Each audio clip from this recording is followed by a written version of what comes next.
So good afternoon and welcome, everyone. Today we'll be exploring findings from IEEFA's recent U.S. Power Sector Outlook 2021. And with us are the report's co-authors. We have energy analyst Dennis Wamstead and data analyst Seth Feaster, as well as IEEFA's Director of Resource Planning Analysis, David Schlissel.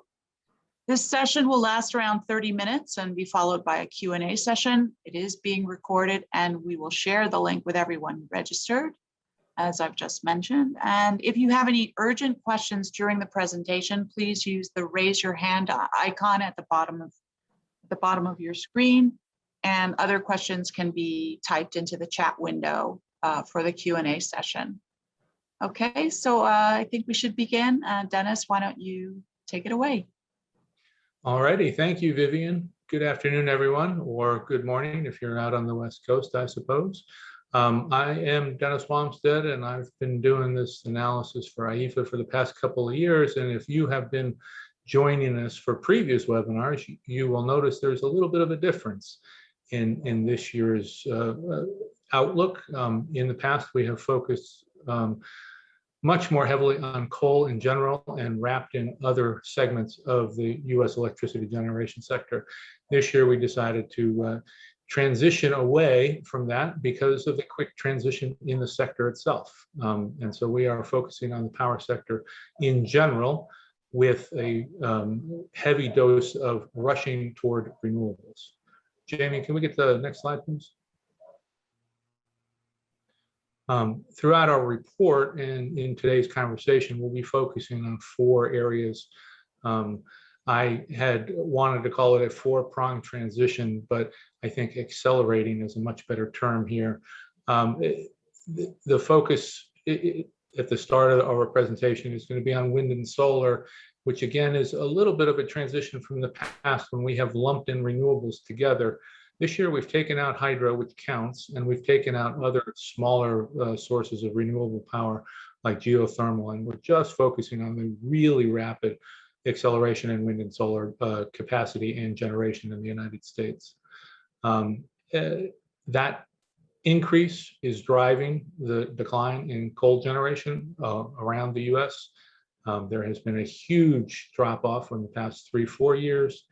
There could well be a little bit of a stability year or 18 months right now because of price competition between coal and gas.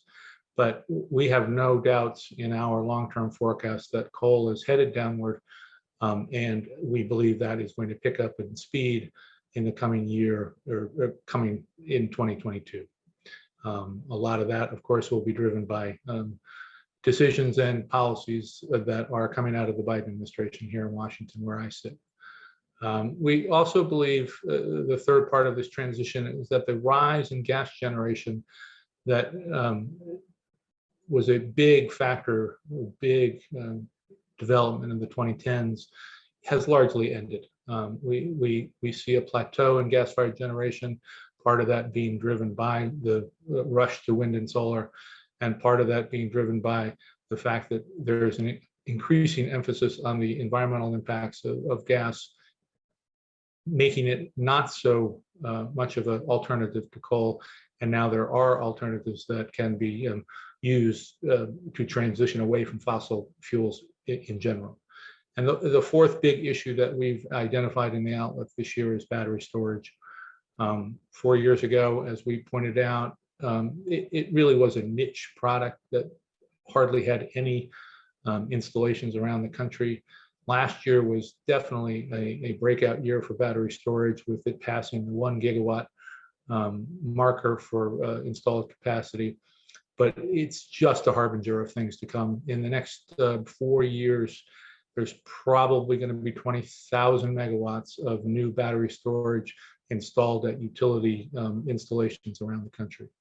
So we focus on those four. They're related, and they also have independent items to them. So we will walk you through a little bit of each of them as we go through this presentation. There's clearly more detail in our outlook, which I encourage you to read. Jamie, next slide, please. Just a little bit of background for everybody. If you haven't paid attention day by day like we're paid to do. The amount of installed wind capacity in the US has doubled in the past 8 years. The amount of installed solar capacity has doubled since 2016.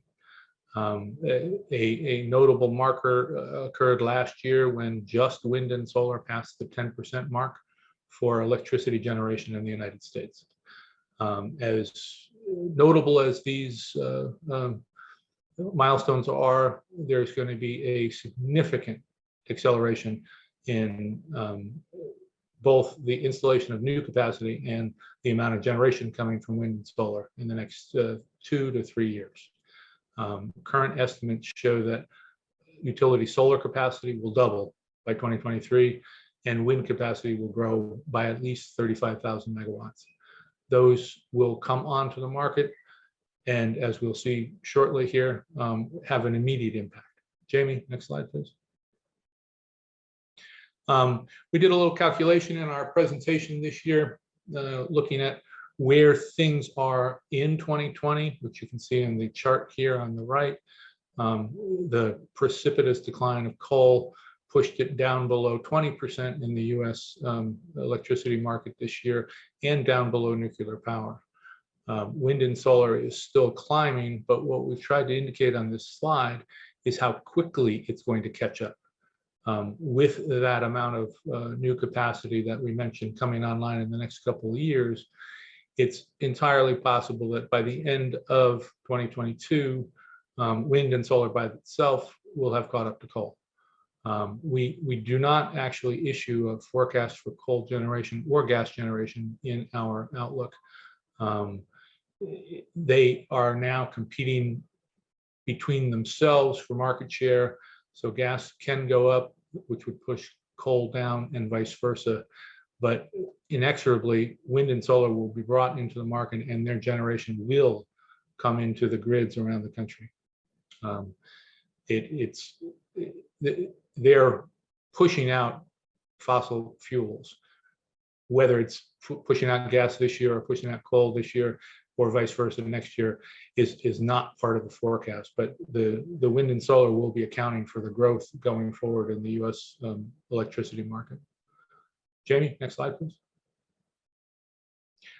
When you include hydro into the push, you get to a point where it's entirely possible by the end of this year that wind and solar and hydro generation will exceed coal's contribution to the US electricity grid.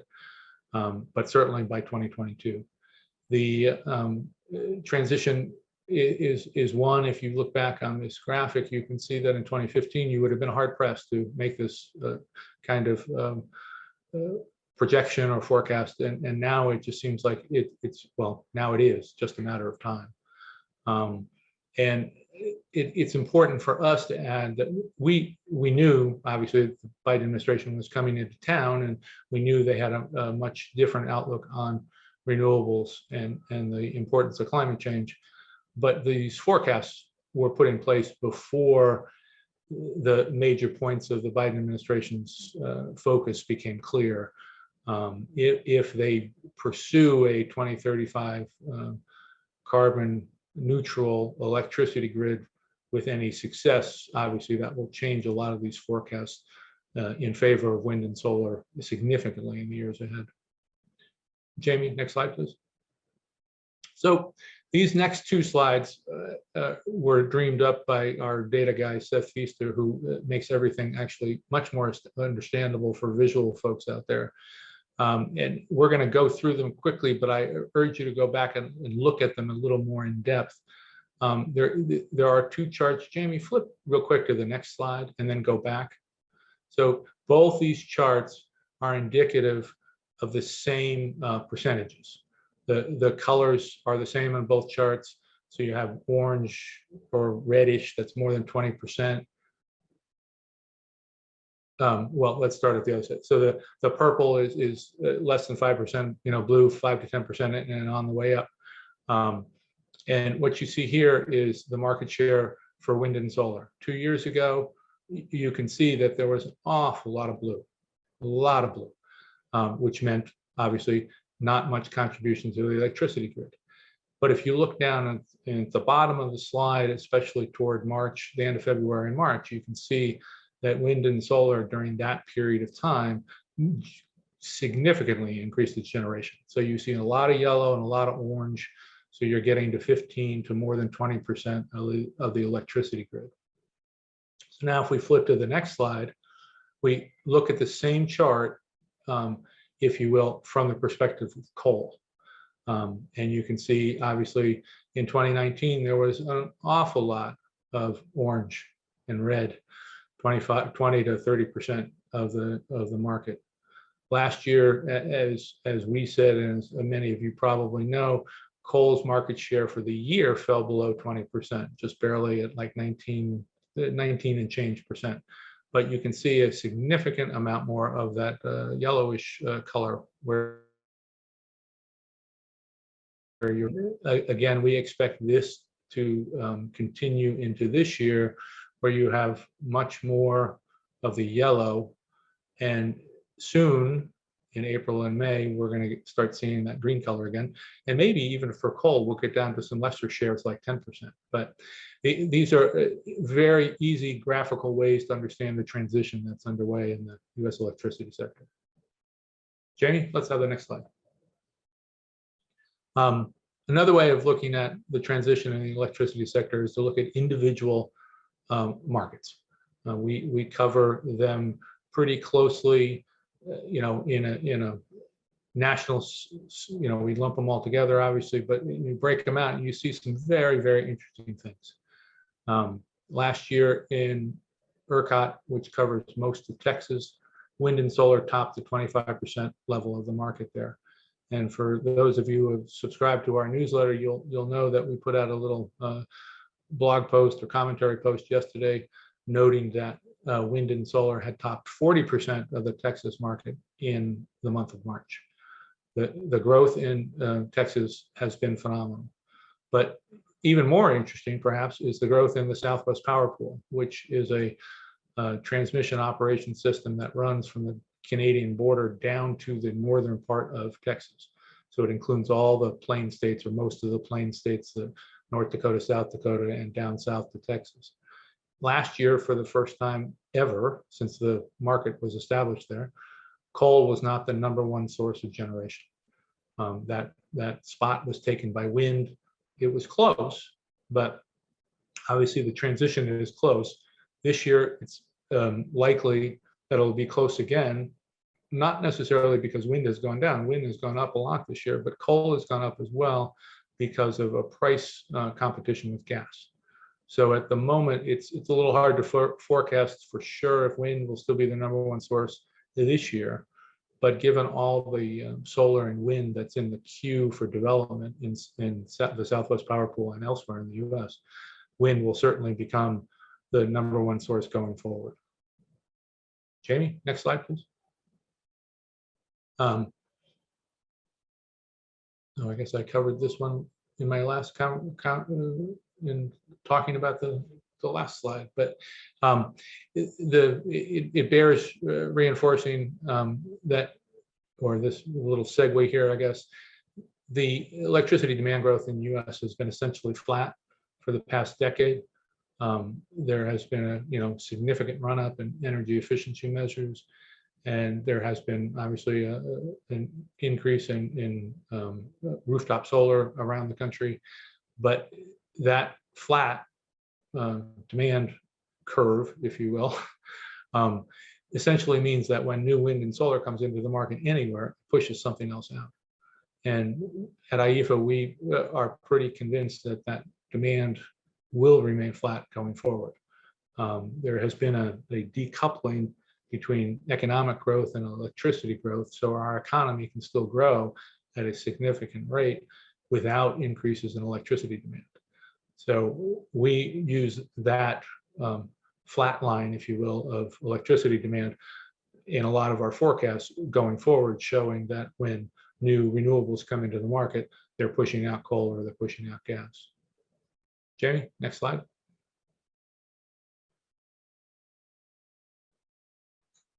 This used to be the focus of our coal outlook, obviously, and it's still a key point here, but the fact of the matter is that there has been, a significant contraction in the coal generation sector since 2010.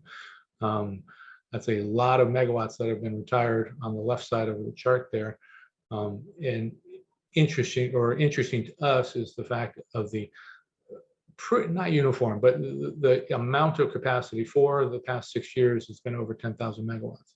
So a very large number of plants and a large amount of capacity that's been going offline.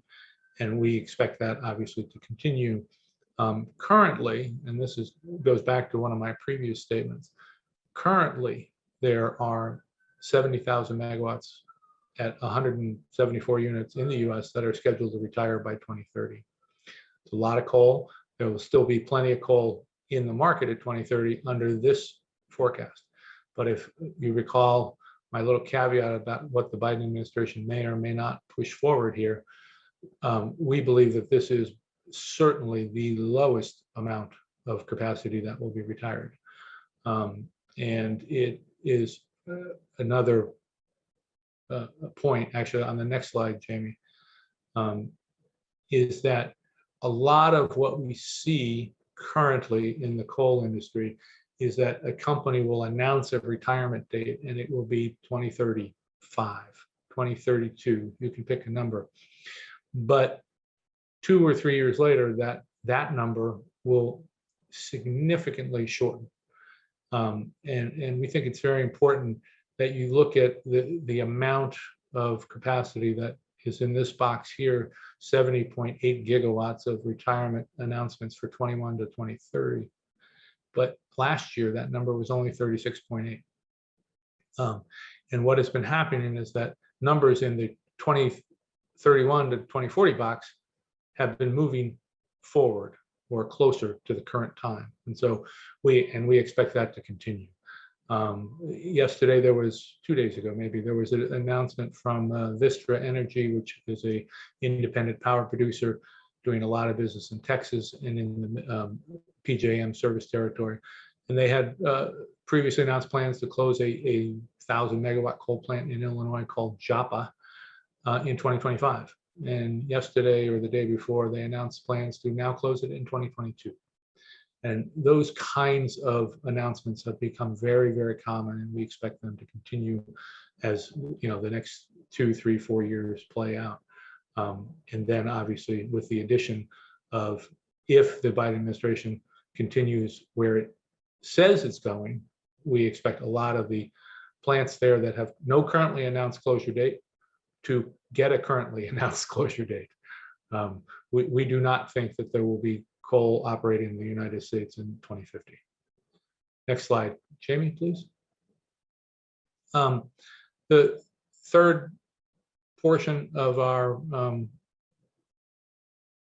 outlook this year is about gas. There has been a significant increase from 2010 to 2020 in the amount of combined cycle gas capacity in the United States and in the generation from the existing gas capacity.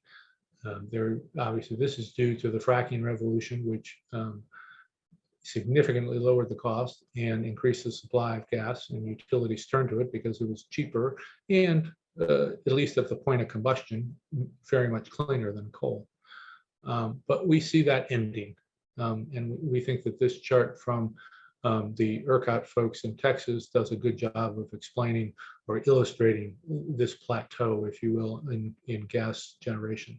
We don't see gas generation going away immediately, but we think there is definitely a slowdown or halt to the additional capacity that's going to come online.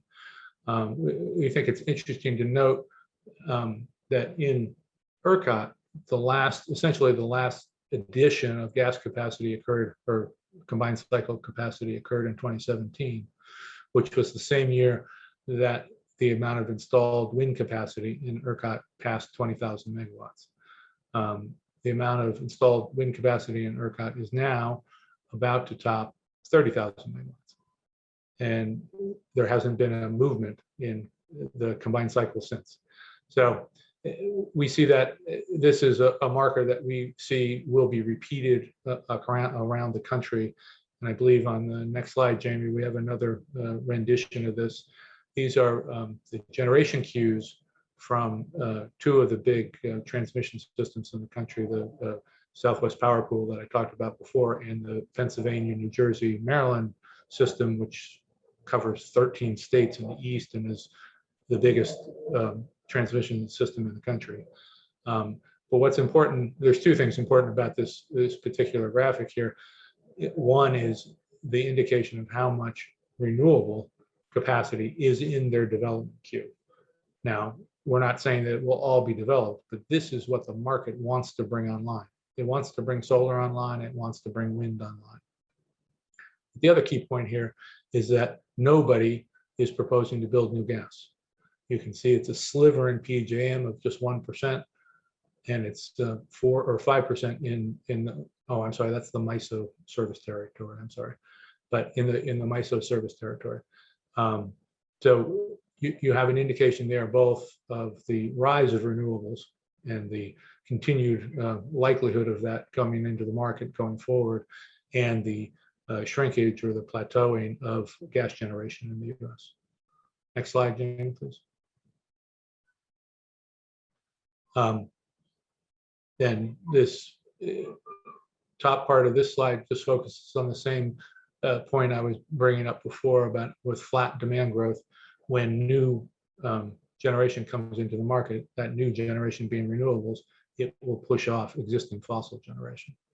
And this also, the other key thing here is that we think that the gas industry has, for the past 10 years or so, touted itself as a bridge to a cleaner future.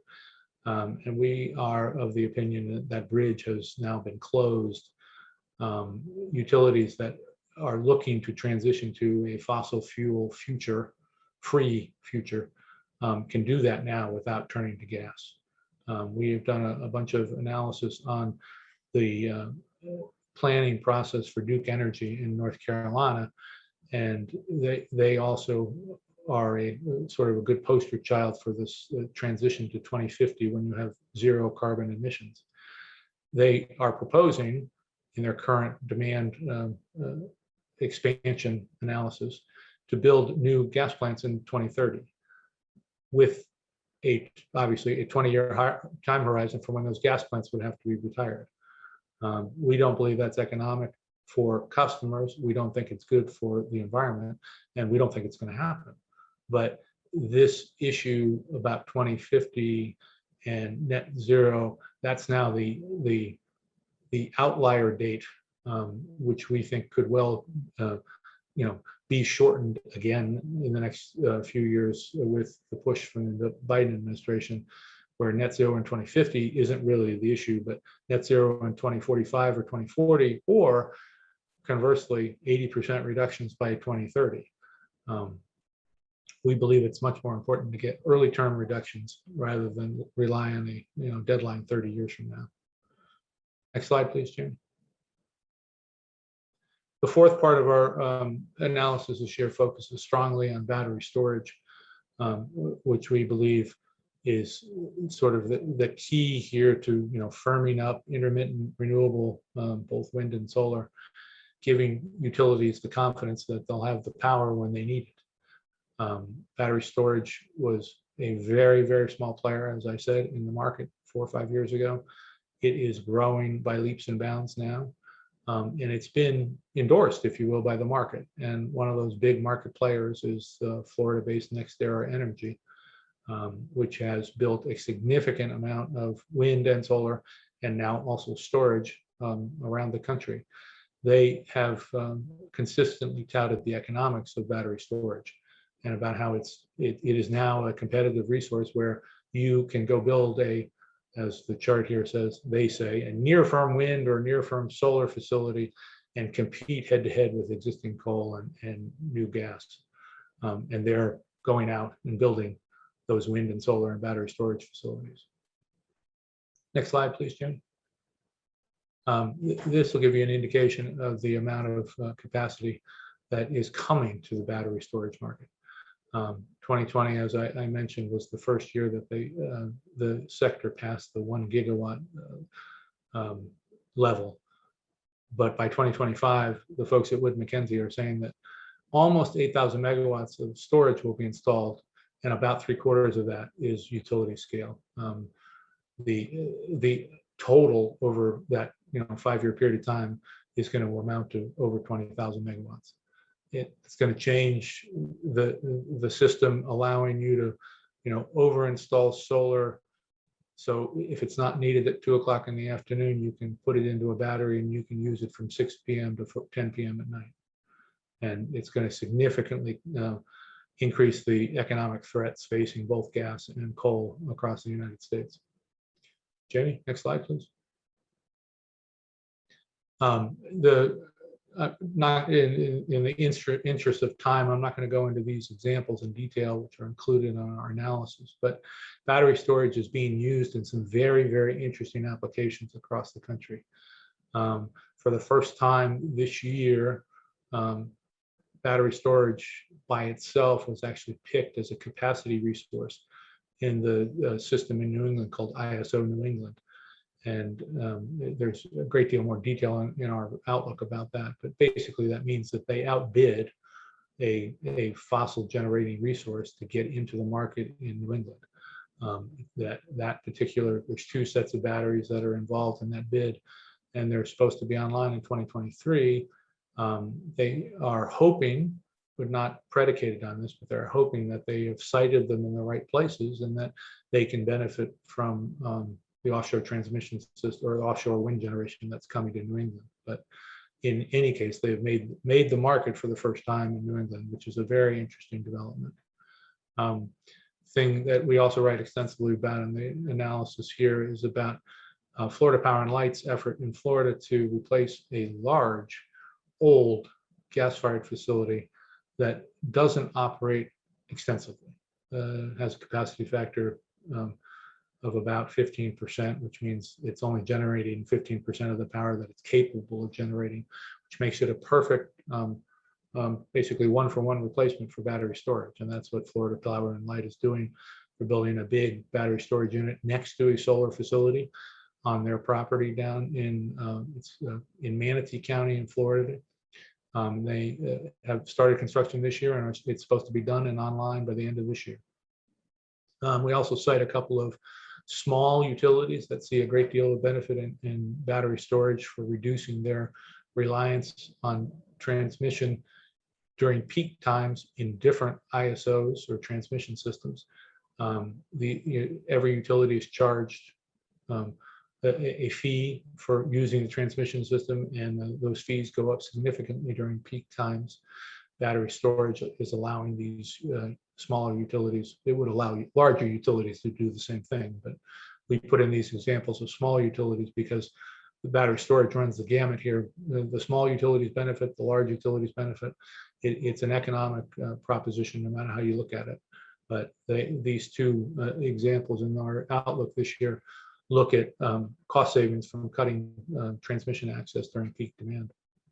And as I'm sure most of you have heard, there's a great deal of battery storage going on in California for a number of applications, but largely for capacity when solar goes off the market during the evening and after sunset. So storing solar during the day and using it in the evening peak time. And it's a little trite, but if you haven't read about a battery storage proposal, I'm sure you will soon, because they are coming to every utility in the country. Jamie, next slide, please. And then we conclude our analysis this year with 2 developments that we think are very important in the out years. Here we be from 2025 to 2030. Offshore wind is a big, big factor for the East Coast and could become a big factor in the Pacific as well, once we get a little more details on floating storage or floating wind. But on the East Coast, there's a great market opportunity for offshore wind. It allows you to put generation where people can't see it, and there's a lot of competition for space along the East Coast. Obviously, you ship it onto into the major metropolitan areas, and you're allowing or enabling the transition away from wind or not wind, from gas and coal up and down the coast.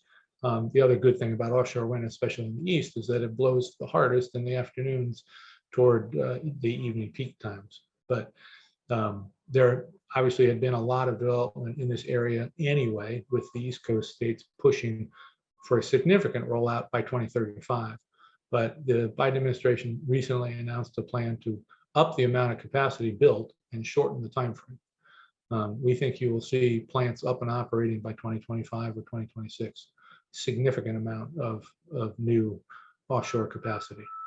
And the final piece of this puzzle will be long duration storage, which most people define as longer than 3 days, 72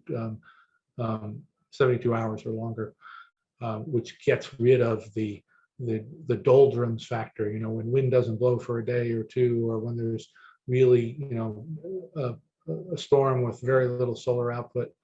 But there's also the potential going forward for green hydrogen. We're not picking winners in our analysis, but we think there is now a market for this kind of storage. And we are big fans of the market at IEEFA. And we think once the market is there, people will jump into it and we'll figure out how to supply that market. It's also worth noting that the Department of Energy, actually in December, announced a very aggressive effort to lower the cost of long duration storage by 2030. We expect those efforts to continue, you know, over the next couple of years, and I think we're going to see a lot of development on that scale. Jamie, next slide, please. And that will bring us to the end here. We basically, as I said, big fans of market.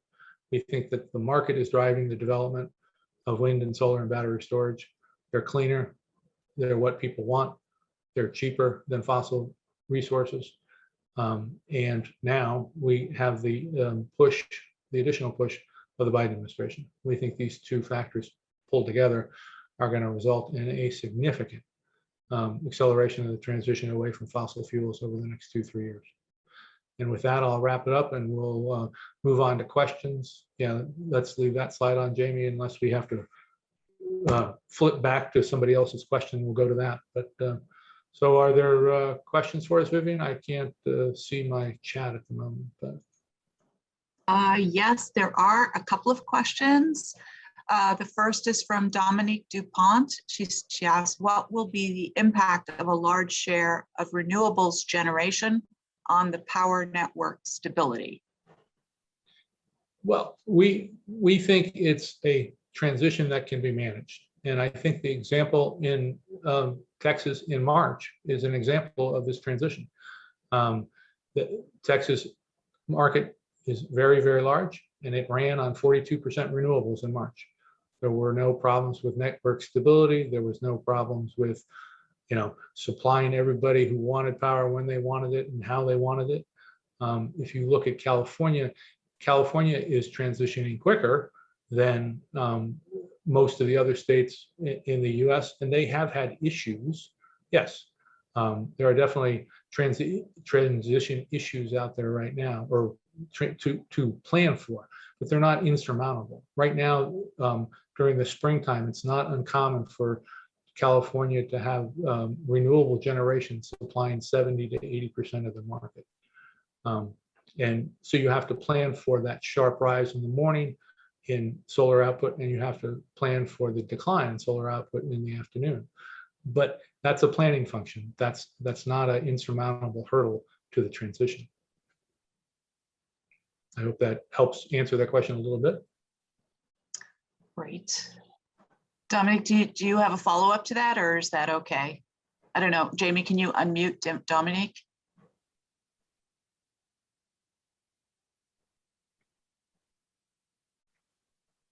Oh, okay. Well, there's also a question from Nick Cunningham. Hi, Nick. He says, fantastic presentation, Dennis, very interesting. And to what extent is transmission a big bottleneck? Are there any regional examples you can give? And by bottleneck, he means an obstacle to a faster transition to renewables. You've hit on a very good point there, Nick. I think transmission is going to become a big issue in the years ahead. I don't think it's insurmountable. obviously, I think we can, plan for that if we can get around to building new transmission. In California, if we want to stay in California for a minute, is already a significant amount of transmission or solar curtailment during the lower demand periods in the spring and in the fall. If there was a little more transmission, California would be able to ship that out of state during those low demand periods. But obviously that requires building the transmission. There is coming to be bottlenecks, yeah, probably the right word, both in the Midwest power pools, particularly the Southwest power pool, and in ERCOT, with the ability to ship power from where the wind turbines are in the west toward the metropolitan areas in the east. It's my understanding that the administration is going to, one of the proposals they're pushing forward with is an ITC credit, that would be the investment tax credit, that is in place for wind projects now or solar projects now, was expanded last year to include offshore wind. It's my understanding they're also going to plan to extend that to new transmission proposals going forward. They're also looking into ways to try to use existing rights of way along railways and along actually interstate highways for transmission lines, which obviously could be buried. It would be a little more expensive.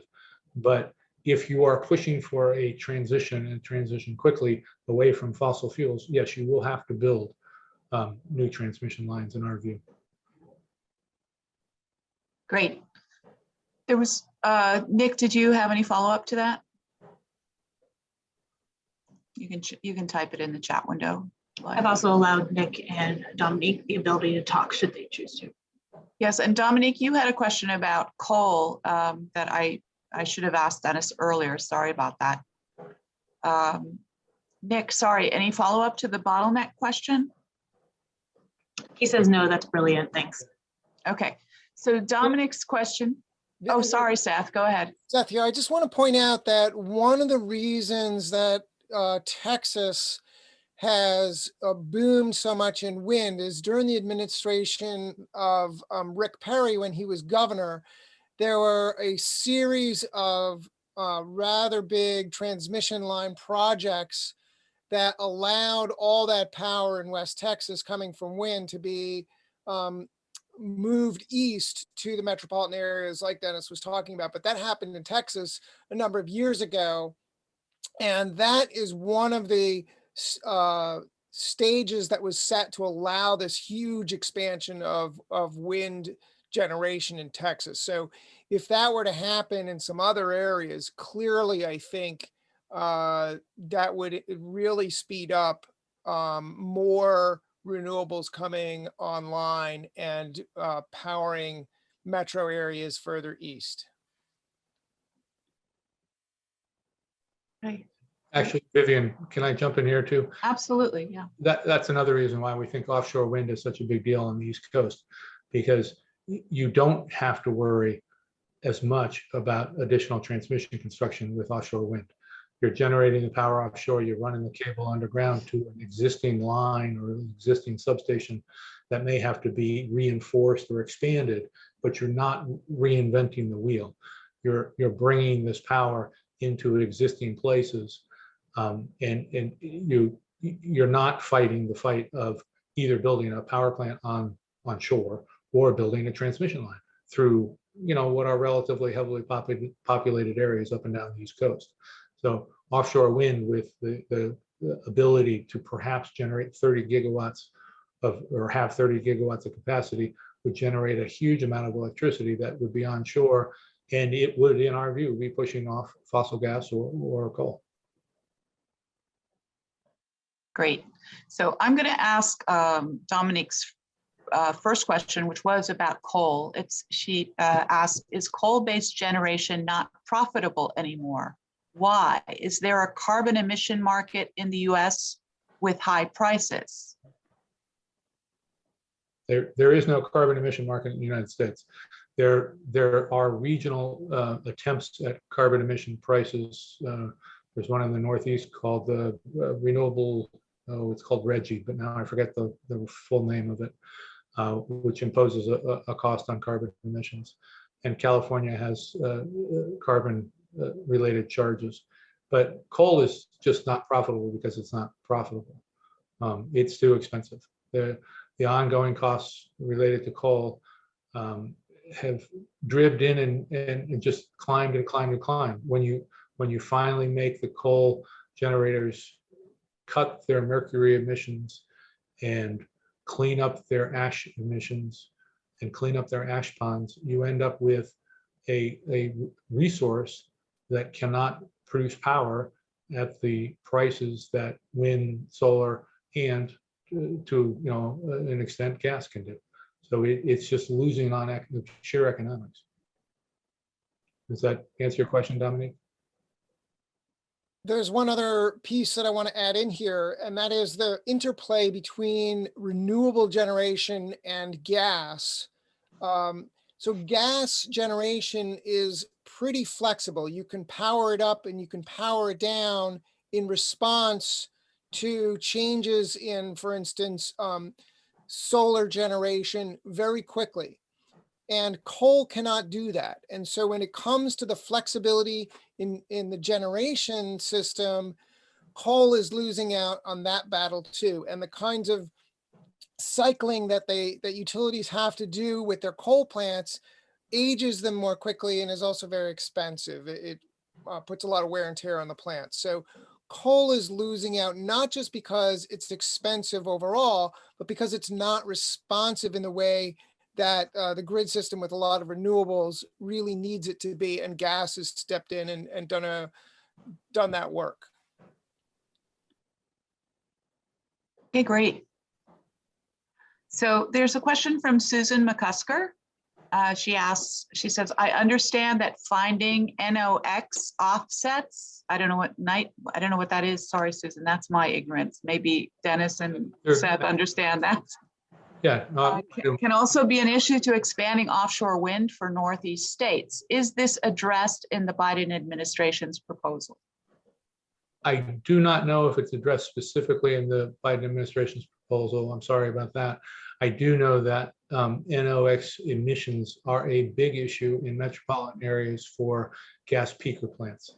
And this is one of the issues that's driving people to consider and adopt battery storage in major metropolitan areas, because a lot of the gas peakers are old, extremely inefficient, only run for short periods of time by and large, and also are sited in places that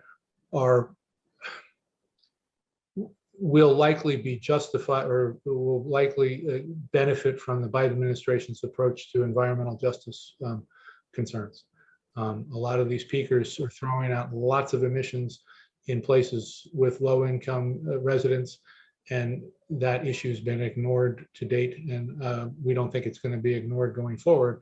So you're going to get a push for cleaner ways to meet that last increment of demand, rather than turning on an old, expensive, and highly polluting gas peaker plant.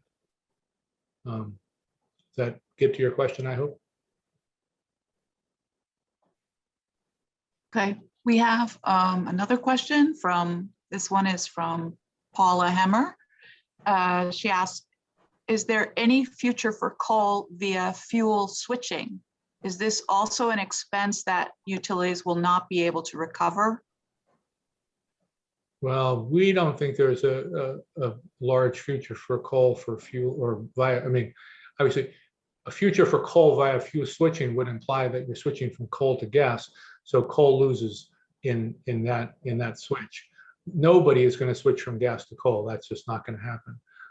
I don't know if David wants to chime in here, but he's done a fair amount of research on switching from coal to gas and about how it actually makes the plants less efficient, and the actual operating experience has been those plants don't operate that long. But as to your second part of that question is, can utilities recover that cost? That obviously would, in a regulated market, would be up to the state regulators, whether they were able to put that into rate base.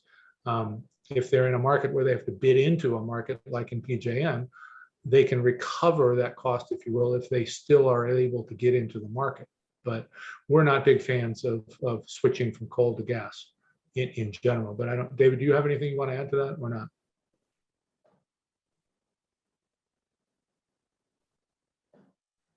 Hi, can you hear me now? Yep, you're good. As Dennis mentioned, it's not economic to make the switch from coal to gas.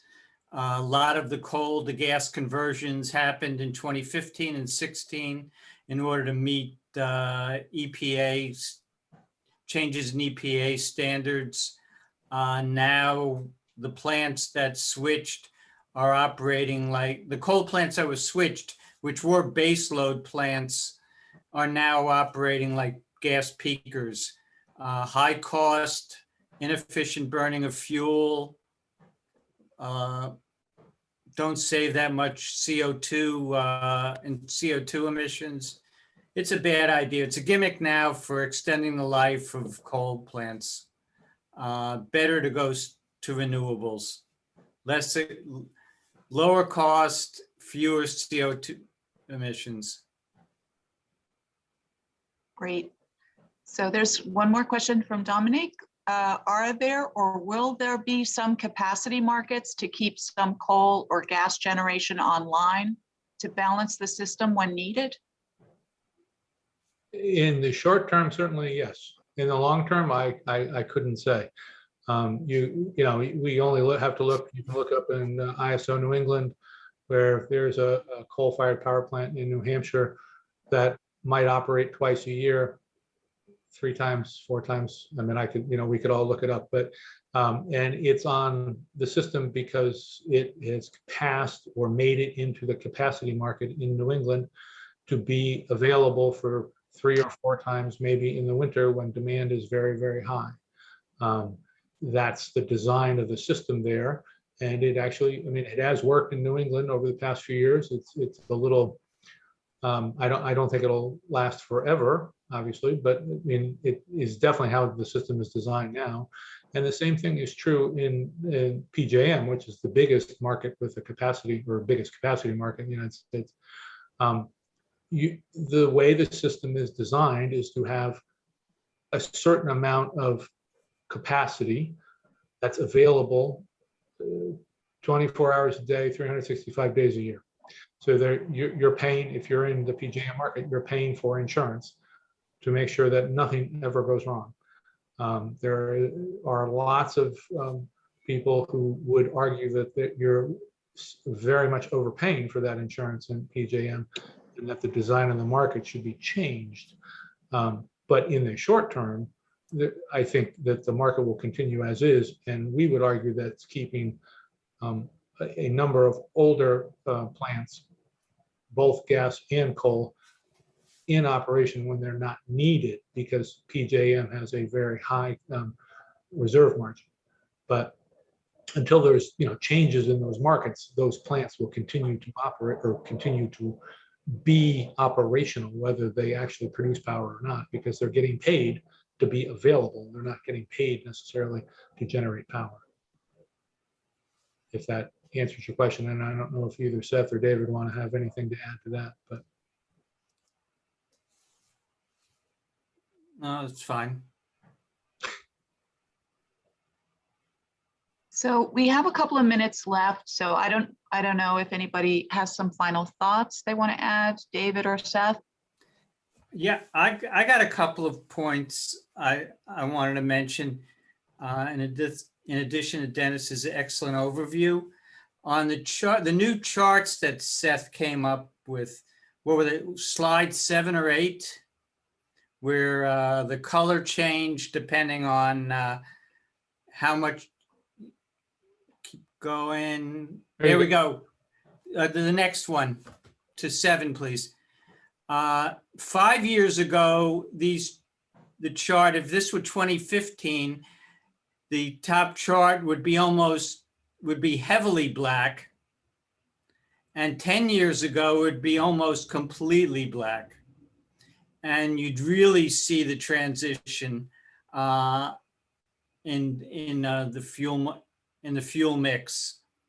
The other point, if you could go a slide or two forward to the chart, here we go.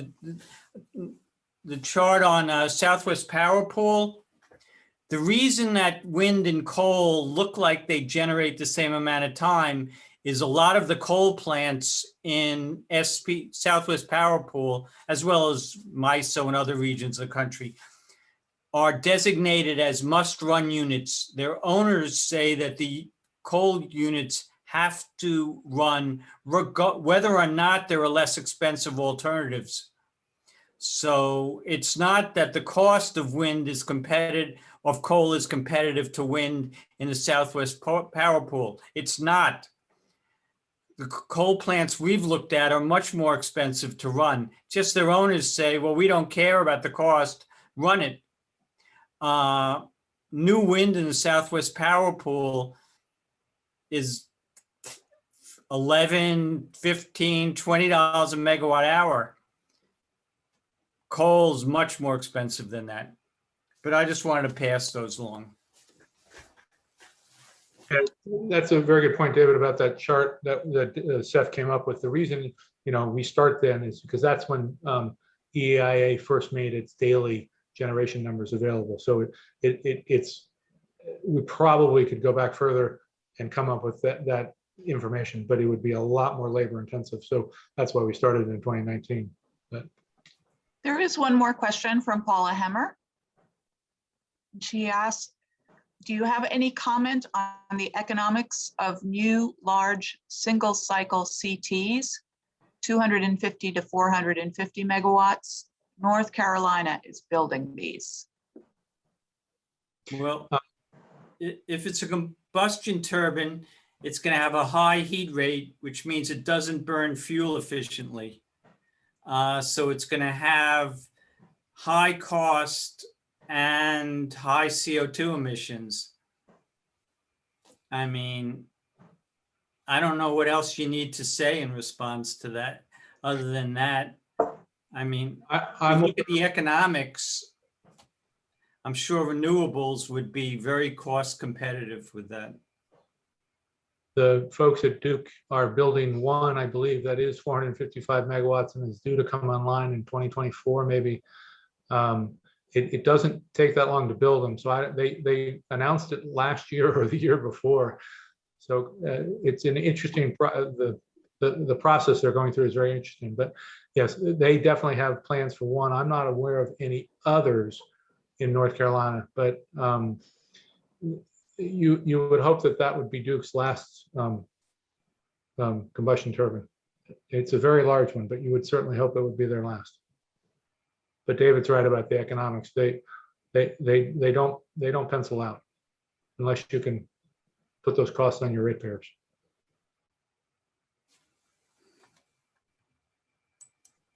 Great.